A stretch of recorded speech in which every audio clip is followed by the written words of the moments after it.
പത്തായപുരയിലെ എന്താ പേര് പറഞ്ഞേ? പേരോ? പേരൊന്നും അവൻ പറഞ്ഞില്ലേ? കളക്ടർ ഗോപിനാഥൻ നായരുടെ ഒടപ്പറന്നോളന്നല്ലേ പറഞ്ഞത്? ആ അതെ, അങ്ങനല്ലേ നാരായണൻകുട്ടി പറഞ്ഞത്. ഞങ്ങൾ അത്ര വലിയ തറവാട്ടുകാരല്ലായിരിക്കും. നല്ല തറവാട്ടുകാരെ കണ്ടാലേ ഞങ്ങൾക്കറിയാം. ദേ, സത്യമായിട്ട് പറഞ്ഞില്ലെങ്കിൽ എന്റെ സ്വഭാവം മാറും. നിങ്ങൾ ആരാ? ഞാൻ ആരാന്നോ? നിങ്ങളുടെ മകനോട് ചെന്ന് ചോദിക്ക്. അവൻ പറഞ്ഞോണ്ടാ ഞാൻ ഈ വേഷം കെട്ടിയത്. കുട്ടിയൊക്കെ ഒരു സഹായം ആയിക്കോട്ടെന്ന് കരുതി. നിങ്ങൾ ഈ കളക്ടർ ഗോപിനാഥൻ നായരുടെ ആരാണെന്ന് ചോദിച്ചേ? കളക്ടർ ഗോപിനാഥൻ നായരുടെ തേങ്ങ.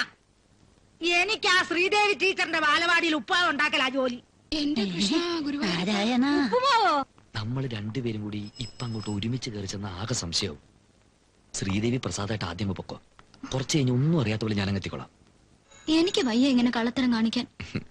മേലെടുത്ത തറവാട്ടിൽ ആകെ കൂടിയുള്ള ഒരു ആന്തരിയ അമ്മമാരെ അത്ര പെട്ടെന്നൊന്നും വിട്ടുതരില്ല.